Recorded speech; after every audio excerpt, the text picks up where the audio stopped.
Hi, everyone.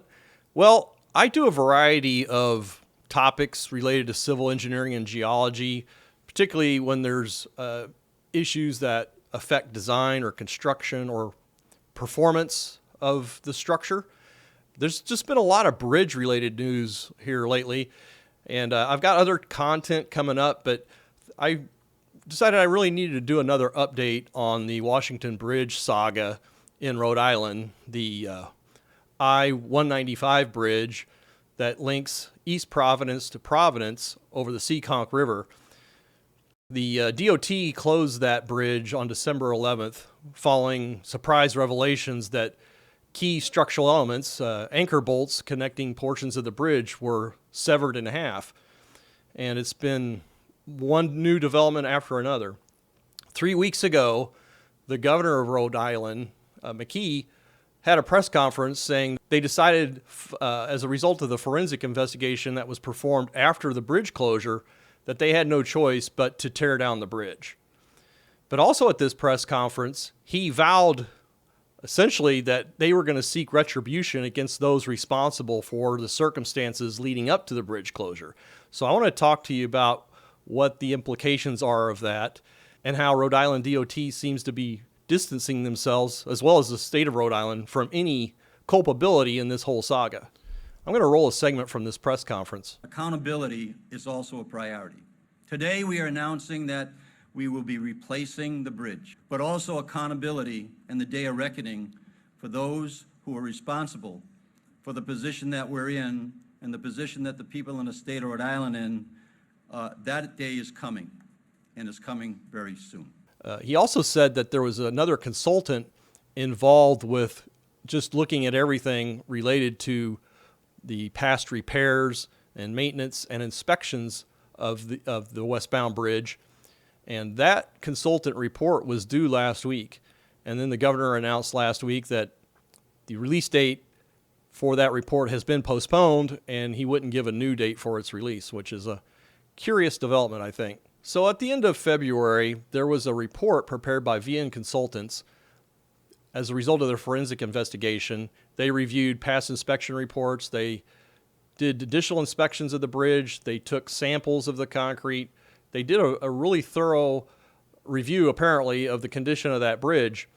And oddly, that draft report was leaked to the Boston Globe shortly after it was produced. And then a day or two later, they released the report as final, and it included information or a summary position from the DOT. So I've done a video, my previous video at the end of February, about my prediction that they were going to, in fact, have to rebuild this bridge. So I made that call quite some time ago. I mean, it was fairly obvious that's what needed to be done. So I won't rehash everything in that video because I go into more detail what the structural issues are with the bridge. Just a quick summary that was included in this final version of the report that was released at the end of February. The key issues were multiple failures of tie-down rods at piers 6 and 7. So it was the discovery of one of those broken anchor rods that led to the closure of the bridge on December 11th, 2023. Then there's exposed post-tension anchorage assemblies that are corroding, exposed post-tension grout ports. So there's tubes or openings in these concrete elements for the bridge where post-tension steel cables are allowed to pass. In many places, the annular space, the space between the outside of the cable and the inside of that opening is grouted, so lean cement paste or epoxy cement, and in many cases that grout was missing or had voids in it. So that means you couldn't couple the tensioning load very well to the structure if there's gaps in the coverage of the grout. There were areas where the grout was softened, areas of delamination or separation of the grout from within the ducts, corrosion of the tendons, unsound concrete in the concrete beams for the bridge. There was cracking throughout the bridge. So a whole host of problems. Now, this is the summary that was included in the final version of the report. This section was composed by the DOT bridge engineering section. So let's go on down to the key part of this thing. With the complexities and difficulties of inspecting, maintaining, and repairing the bridge, linked with the magnitude and types of deficiencies documented in the reports, and reviewing all data gathered on the bridge, we conclude and recommend the replacement of the superstructure. Furthermore, the reports identify deficiencies in the superstructure that may impact the condition of the adjacent structure, that is the eastbound bridge, and negatively impact the potential reuse of portions of the existing substructure. So I'll pause here real quick. The superstructure of the bridge is everything you see above ground, the bridge deck, the supports. Then the superstructure is connected to piers. There's usually columns or caps, a big wall, if you will, that supports the bridge deck at that location. And then the pier itself is supported typically on spread footings on rock, which isn't as common because usually you don't have rock that near the surface, or on a deep foundation, whether it's drilled shafts or driven piles. And unsurprisingly, given the age of this bridge, it was completed in the late 60s, apparently it has driven pile foundations. And then, so that foundation part of it would be considered the substructure. And a lot of people consider the pier as well as part of the substructure. It's everything that goes to supporting, ultimately, the superstructure of the bridge. Therefore, we recommend that it is in the best interest of the state to remove the superstructure as soon as possible. As for the substructure and foundations, so the pier caps, columns, and the driven pile foundations, some reuse should be allowed with modifications to meet the current LRFD design code and load rating requirements and give a 100-year life cycle. So LRFD is out of the American Association of State Highway Transportation Officials. They have various guidelines for how you design bridges, including the foundations. And back in 2007, they changed from what's called allowable stress design to load factor resistance design, which is the modern standard today. So it just dictates how you determine loading on the pile, how much loading you could put on the pile, various details throughout the bridge in terms of how they're designed and constructed. So in my update video, I stated that with accelerated bridge construction, they should be able to complete the replacement of this westbound bridge within 2 years. And I revised my cost estimate from $200 million to $300 million. And we'll see here what they said as recently with this report 3 weeks ago, how much they expect this to cost and how long it'll take. So as far as the timeline goes, they're looking to let a contract for demolition work here this month, April 2024. Then they're going to have a structural analysis to demo the bridge. And then they're going to advertise a design build contract by the end of April. And they expect the demolition to be completed by 2025. And they're going to select the design build team for the new bridge by July 2024, with the estimated schedule of completion in September 2026. So basically little over 2 years. And again, I think that's optimistic.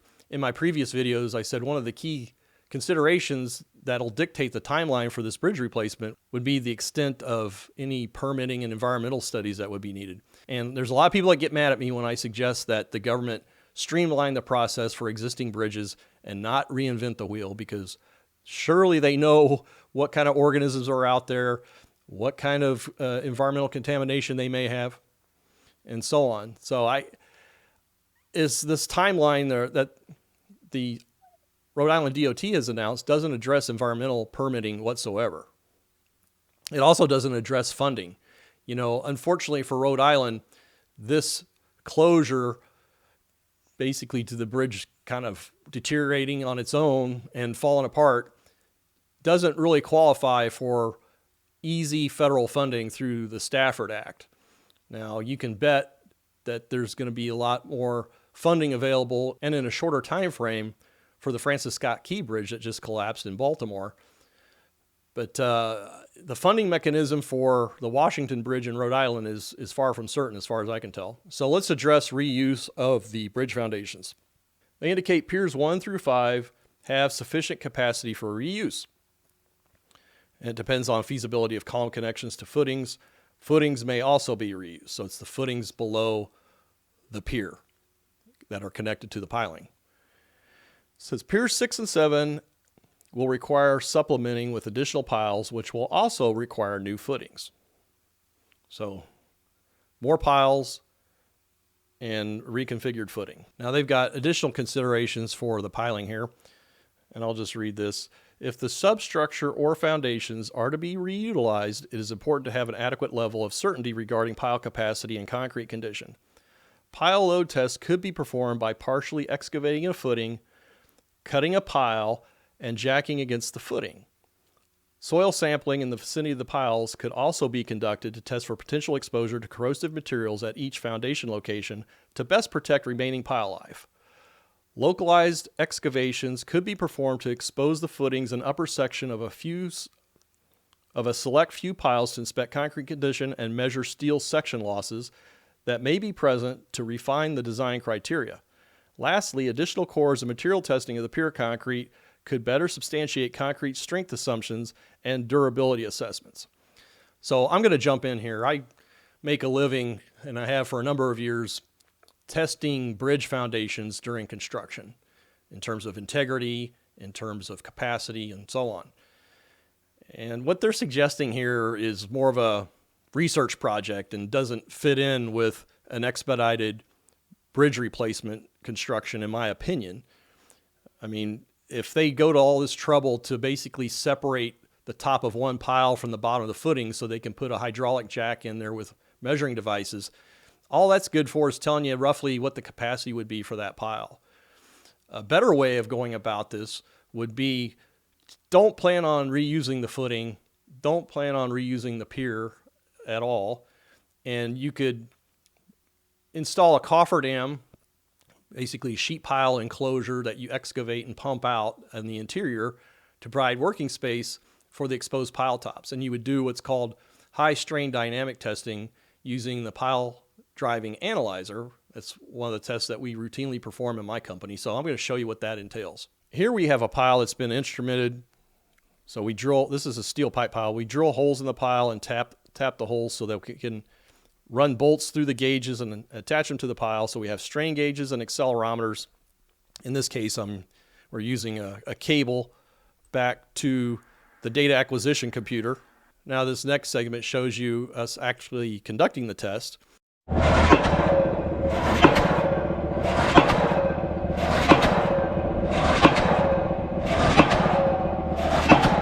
So we get data, strain and acceleration data, blow by blow during the driving of the pile. And with that data, you can determine, is the pile damaged? How long is it? What are the stresses in the pile? And what are the geotechnical capacities in terms of side friction and in-bearing? So the soil and rock resists the penetration of the pile on both the sides and the bottom. So the resistance on the sides is called side friction. The resistance on the bottom is called tip resistance or in-bearing. I don't have a geologic profile for this bridge site, but if any of you know the geologic conditions, please let me know. There's two types of piling, either friction or in-bearing. And friction pile means just no hard layer to tip the pile into. So you're relying mostly on side friction as well as some bearing at the tip just from the soil at that location. And then in-bearing piles derived a significant part of their capacity by the tip penetrating a hard layer like weathered rock or even less weathered rock. So sometimes it could be a dense gravel layer even, but some dense or hard layer that provides a lot of resistance at the pile tip. Now this next segment, I was getting ready for doing a pile test. I was having them drive the pile down a little bit before I got started with the data collection. And this is just a view of a typical cofferdam. This is on the Arkansas River in Wichita. So you have sheet piling, whalers, and struts bracing the excavation on the interior, and they pump out the water, or what's called dewatering, to permit a dry workspace inside the cofferdam. Oftentimes they'll pour a seal slab at the base of the cofferdam, so it's a unreinforced concrete mat just to stabilize water pressures that may be coming in and have a good working surface for the interior of the cofferdam. So if they're even thinking about reusing existing piling, they really need to do something like this where they're able to test every single pile out there to determine capacity, integrity. Is it broken? How long is it? I think just spot checking a pile here or there is wholly unreliable given the age of this structure at over 50 years old. Now, as far as the Day of Reckoning, I want to show some of the segments from the press conference that Alviti and McKee held on December 11th, the day they closed the bridge. In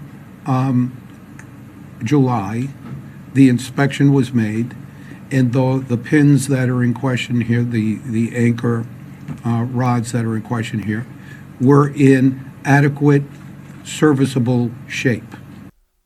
All right. So we know on December 8th, a young engineer, as has been stated, discovered excessive deflection of the bridge deck, and on further examination realized that at least one anchor bolt was broken in half. And that's a key element supporting the bridge. So it took DOT officials and Rhode Island government officials through the weekend until Monday afternoon to close the bridge. And mostly it's because the higher-ups didn't know what was going on until Monday afternoon. So you hear Alviti right out of the gate saying, hey, our most recent inspection in July of 2023 showed no problem. So they released this photo, and then shortly after they released this photo, they released a side-by-side comparison. The left image, and I've shown you this before, but it's important in the context of what's going on now to remind everyone that they released this side-by-side comparison showing, hey, here's the July inspection photo of that anchor rod, and here it is in December. And gee, you can't tell that it's broken in July, but in December you can. Well, the angle of the photo is such that you can't see that same location on the July 2023 inspection photo. So they're grossly misleading people by suggesting that this somehow proves that the anchor bolt wasn't broken in the July 2023 inspection. And I'll come back to this to tell you why this is very, very important. Now let's go back to Alviti. The inspections that we've had up until now, over 300 bridges that we've already made and reconstructed that were in a similar condition to that. Those inspection reports gave us the data that you see in those reports for us to inform our decisions on what bridges to do next, when to do them, how far off in the future they should be done, and all of that data is collated on over 1,000 bridges that we have in the state. So in other words, they're relying on third-party inspections, private consultants, to do these bridge inspections. There are over 1,000 bridges in Rhode Island DOT's inventory, and they've identified 300 bridges that so far have had to be addressed through repairs and other remediation efforts. And they've prioritized these projects based on these inspection reports performed by the consultants.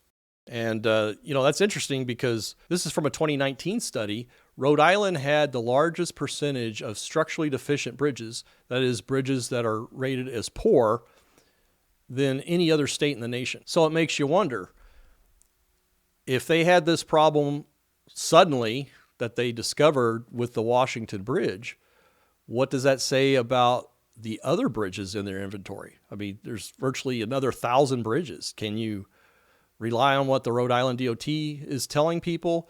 Can you rely on the inspection reports? It's a much bigger issue than just what may have happened with Washington Bridge. Let's go back to Alviti one more time. Once in a while, an extraordinary event will happen, as our engineers are telling us happened in this case. Some kind of outside force that was extraordinary, over and above the normal everyday use of the bridge, happened between July and now. That's the best information that they have, that they're giving to me, that I'm passing to you right now. Now, I think that's an interesting choice of words. Alviti's saying, hey, he's relying on information that other engineers have given him. Keep in mind, Alviti himself is an engineer, at least a degreed engineer. I don't know how much work experience he has as an engineer, but if he's a degreed engineer, he should be examining information that's submitted to him in a highly controversial and important situation rather critically. And I think it's pretty interesting, the emphasis on these consultant inspection reports. It tells me that early on, they were promoting a dual narrative. The first part was, hey, our inspection showed there was no problem, and then suddenly, a heavily loaded rogue truck came across a bridge and broke these anchor rods and did all this damage. At the same time, he's making it abundantly clear that he's relying on these inspection reports for their decision making. So I think that's what you call hedging your bets. Now let's look at some of these inspection reports just to see who's done them. In 2023, we have AECOM, who performed the most recent regular inspection. They have annual revenue of $14 billion. In 2022, Trans-Systems, they make a few $100 million each year. 2021, Jacobs did the inspection. They're a $16 billion annual revenue company. And then in 2020, AECOM did the inspection again. So these are all big companies with presumably deep pockets that the state may be going after. I'll note that all of these consulting firms documented that the Washington westbound bridge was in poor condition. So an interesting development recently is that Governor McKee has selected a private law firm to go after those that may be responsible for the sudden closure of the Washington Bridge. And another interesting aspect of that is apparently Rhode Island's Attorney General's office was interested in pursuing this situation, and McKee sidestepped them altogether to assign this effort to a private law firm. And the deal was they were going to get 16% of any money they recovered as a result of their investigation. So you can see that the DOT seems to be focusing on what other people did wrong. Other people being the consultants that did the inspections, perhaps the contractors that have been involved with previous repairs. But you have to ask yourself, isn't Rhode Island DOT ultimately in charge of their own bridge projects? Don't they have a critical eye when they receive these inspection reports, or when somebody tells them X, Y, and Z has to be fixed at a given bridge, or this bridge needs to be fixed before that bridge? It's rather interesting to me, but let's just go through it.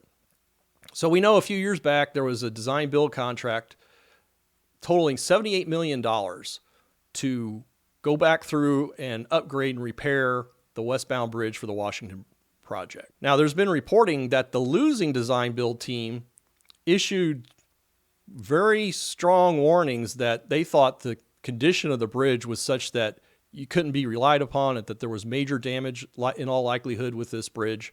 They lost out. So that company that lost out is Carty. Now let's go look at this part here. So Carty was a contractor. They had an engineering firm on their team. This is a Go Local article. Carty Corporation partnered in bidding for the Washington Bridge rehabilitation work with the Connecticut engineer Michael Pete Colmo, who presently is the chief bridge engineer at CHA Consulting in Hebron, Connecticut. Colmo flagged critical issues that were known to Rhode Island DOT officials for nearly 3 years. Colmo warned in that submission that the design preferred by Rhode Island DOT officials had serious technical issues and, due to wear, could cause failure. Well, that's exactly what happened, although he doesn't specify these elements. Certainly they had critical elements that failed in these anchor rods, and as a result had to suddenly close the bridge. Now, in the midst of all this, you have the Justice Department launching an investigation about the Washington Bridge project, and there's some suggestion that maybe work was paid for that may or may not have been actually performed. That's what the gist of it is when you read this letter from the Justice Department. By now, I think Rhode Island DOT's had to turn over all their documents. Interestingly, the period of time for these documents to be submitted went from January 2015 to the present, and Alvidi's tenure started in February 2015. So pretty much his entire tenure, in terms of what was going on with this bridge, is being investigated by the Justice Department. So we'll see what happens here, but obviously it looks like Rhode Island DOT and the state government is going hard after these consultants, presumably because of their deep pockets and likely difficulty to secure funding from federal sources. I mean, it's an election year after all. Maybe somebody's going to open up some funding. But even with the Francis Scott Key Bridge, Congress has to approve these massive expenditures to replace that bridge. They're talking over $2 billion.